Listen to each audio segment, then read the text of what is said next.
Vets and Bricks. Vets and Bricks. We don't have no theme song. This is it, I guess.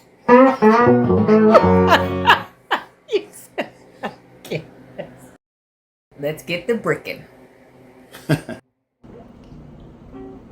I do know you said I curse more. Oh. I didn't realize I was cursing so much. You was like, you cursing a lot. I was like, I am? Yeah, now that's one thing too. Cursing like a sailor.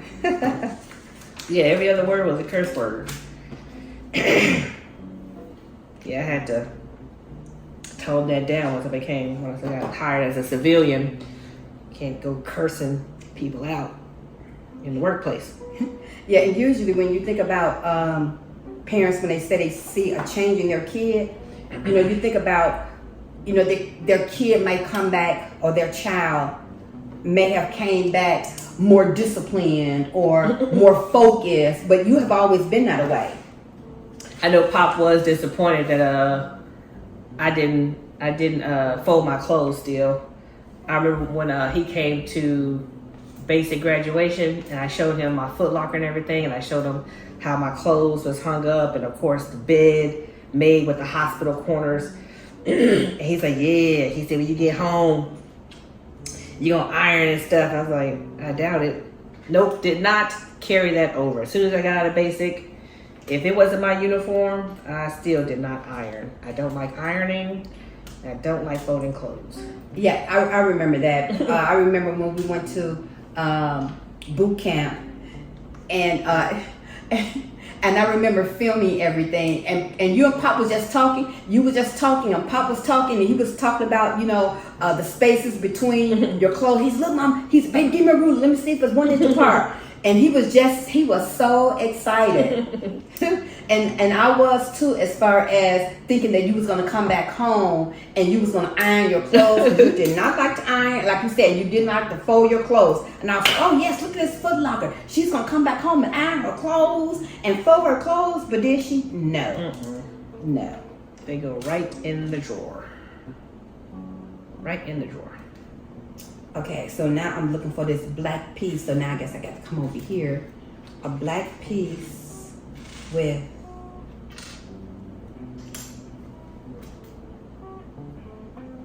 a hole in the middle. Okay, should be 4 of these.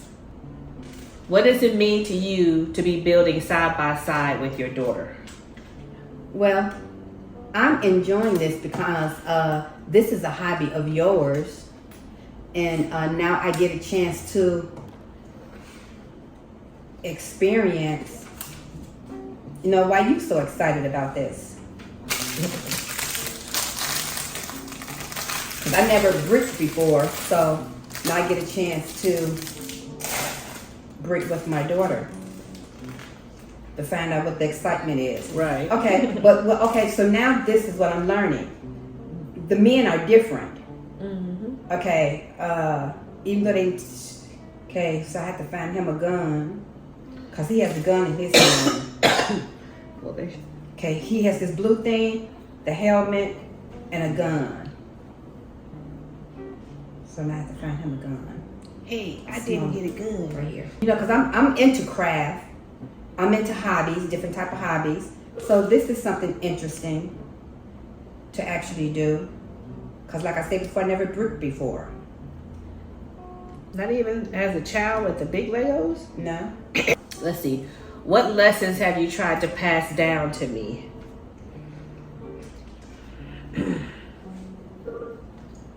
The only lesson that I could think of at the moment is for you to always be yourself. And to love you for who you are. I remember whenever I used to, this is before I was married to Pop. I remember you used to come in my bedroom, lay on my bed and watch me get ready for work. And then you had always admired me, and you always wanted to be like me. And I used to tell you, but baby, you have to be like yourself. Tangy, you're smart, you're intelligent, and you are.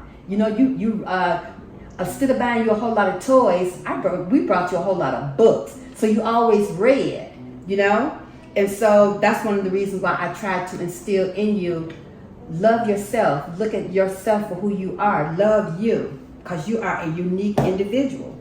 It may have taken you some time to get it, but when you got it, you got it. Mm-hmm. And I believe it. I believe it freed you.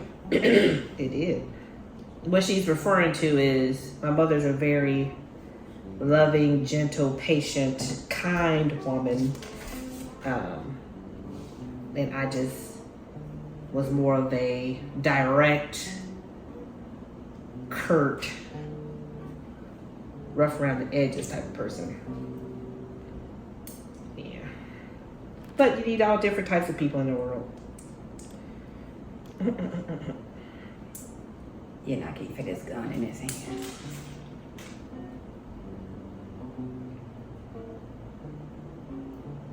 Are all their hands the same? Mm-hmm. There.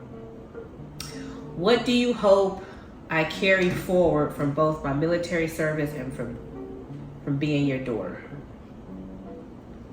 Well, when I think about the military,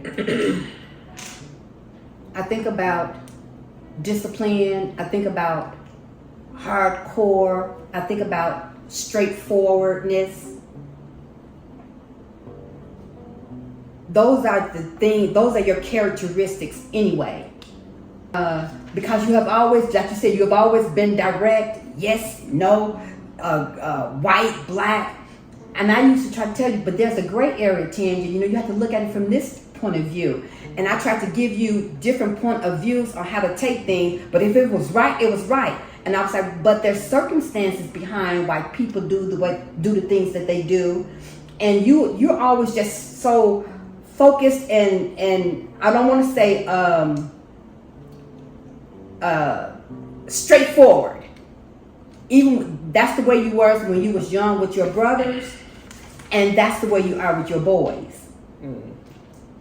And so when it comes to you being my daughter, what I've always tried to do is I always try to teach you need to be more nurturing or more caring.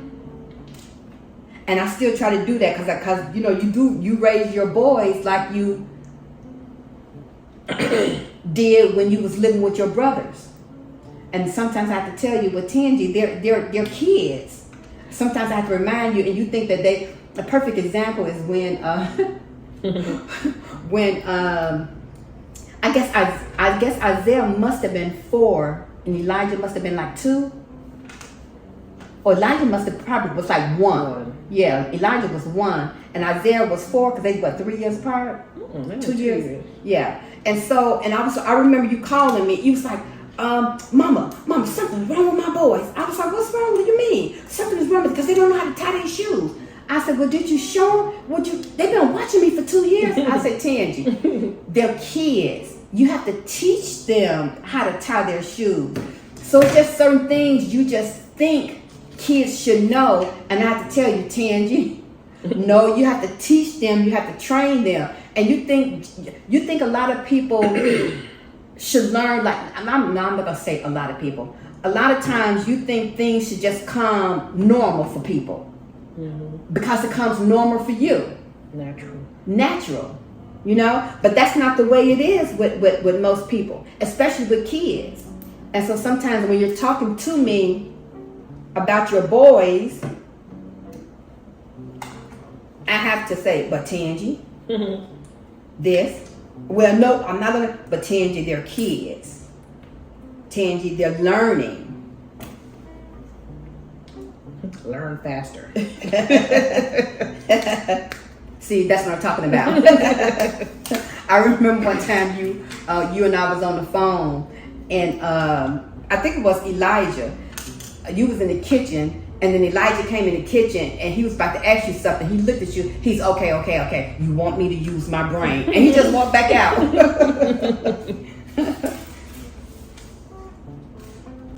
Okay, I'm done. What? Here Jay, I feel like you still on your Yeah, see because each man, I thought all of the men were the same, but they're doing something different with each man. Because this man right here has this, and then he has his head. I need this part. And then he has his helmet. See, so he has a little black thing on the back of his. That's number 2. Then on number 3,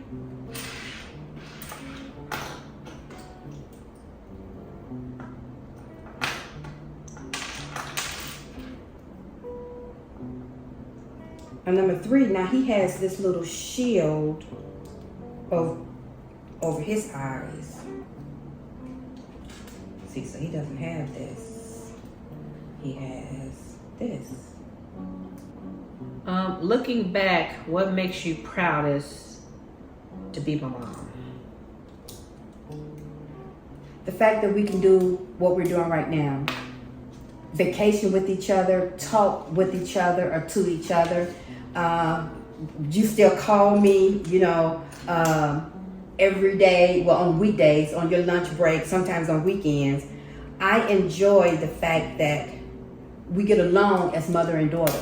I can't imagine, when I hear people talking about, they argue with their daughters and they can't stand their daughters, or either I hear daughters saying that they hate their moms. I couldn't even imagine that, So I love the type of relationship that you and I, what we have. And that's one of the things that I've always admired about us. You wasn't a problem child. And I appreciate that. That happens. Stray Lego pieces.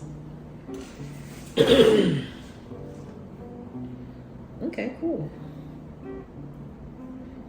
That's the end of my interview questions. I guess we just keep it military themed. Did Pop ever talk to you about his military service? So Pop, he was in the Air Force too. He was a Vietnam vet. Charlie, up in the trees. And one of the reasons why she keeps saying that, because that's one of the things that Pop and Tangi used to laugh about. They used to just tease each other about Charlie up in the trees, because Pop used to tell us a story about how they had to look up in the trees to see if Charlie was in the trees, and so it just became a laughing, running joke. A running joke.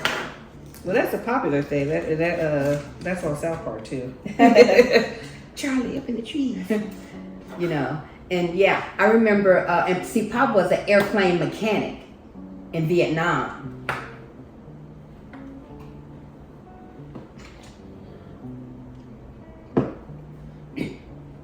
And I do recall him telling me, and see, Pop couldn't drive. And so it was 2 of them on the, doing work on this plane. And so they needed a certain part. And so the guy who Pop was working with told him, to go back and get the part. And so Ron was like, well, I can't drive. He said, well, they used to call him Lurch. So they say, okay, Lurch, you have to stay here and I'm gonna have to go back. And Ron said as soon as he left, there was firing on the base. And Ron said he was so scared. He said he climbed on the top of the plane. He said he lay flat. He said the guy didn't come back until the next morning. He said when the guy came back, he said, baby, when I got up, he said you could see my body print on the airplane because I was sweating so hard. He said I was so scared. So yeah, that was one of the interesting stories. And another interesting story was they let Pop go like 2 days early, and Pop asked if he can catch a ride. I don't know where he was going, back to some type of base, and then I guess he was gonna fly from that base back to the United States.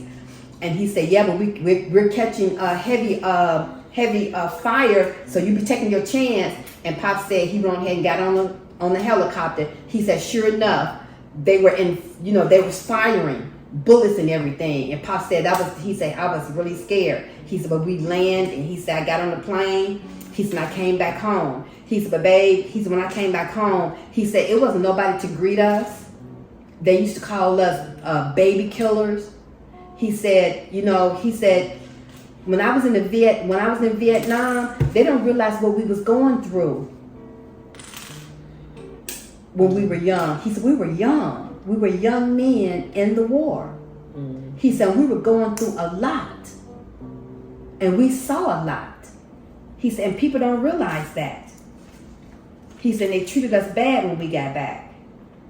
When I worked for the Road Home program at Rush University, we definitely love seeing our Vietnam vets come in, because that's exactly what a lot of them kind of echoed, the same thing that Pop went through. They thought that they were failures. They lost the war, so they didn't really get a hero's welcome, Right. So yeah, that had to suck. Now I do see why you guys say that bricking is a great outlet for vets, because it takes your mind off a lot of things that you may be thinking about, because you're trying to find pieces, just like what I'm doing, trying to find certain pieces, reading my instructions, so it is relaxing. And he needs a gun. Okay, so he has this gun. Okay. They better all have guns. Yeah, they all have guns. Hey, I didn't get a gun. Okay, so he has this one. Yeah, Papa his joke, he's always trying to give me his combat boots. He still had his combat boots from Vietnam. And I, sometimes I'll be going out like, hey, you want to wear my boots? I'm like, no, I don't wear no freaking Vietnam combat boots. Yeah, he was a real jokester. But I do know when the 90s came out, though, and Jodeci, they did bring combat boots. Remember that used to be the style? And we actually went to an Army surplus store. I think he was offended. He's like, oh, you gonna go to the store to get combat boots? You ain't gonna get my combat boots. I'm like, Pop, I don't want your freaking combat boots.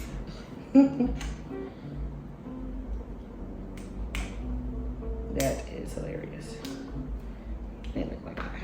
I know sometimes I used to ask him, I said, do you have flashbacks? And he said it's not bad. He said, but I remember. Yeah, that has to be rough. Well, especially people who, everybody has a different military experience. Like, even when Jay and I talk, our experiences are like totally different. And, when he and his mom interviews, I would like to see how forthcoming he's going to be, because his answers will be a lot different than mine. But, we all have different experiences. And for the people who actually had to pull the trigger and take people's lives, you have to live with that. Right. And you have to find a way to compartmentalize all that. Like, you was in war, that was a different you, and now it's peacetime you, So, yeah, that's pretty tough. Yeah, and you have to think about that, for all of the individuals who do go off and you see combat. How do you come back and be normal? How do you handle that? That is one thing about the military is when you're in it, everybody's going through it together, And so that's one thing I know. That's why Jay and I started this, for the camaraderie. That's one thing that veterans miss the most when they get out of the military, is that camaraderie, Everybody's working towards the same mission, same goal. You have a common enemy, a common threat. And, you have your teammates. And civilians definitely don't stick together like that. Definitely not. Oh, you're done? Here, so I'm here. So you see I got your person already built. I'm building the leg. I'm building the second leg. So I got this piece.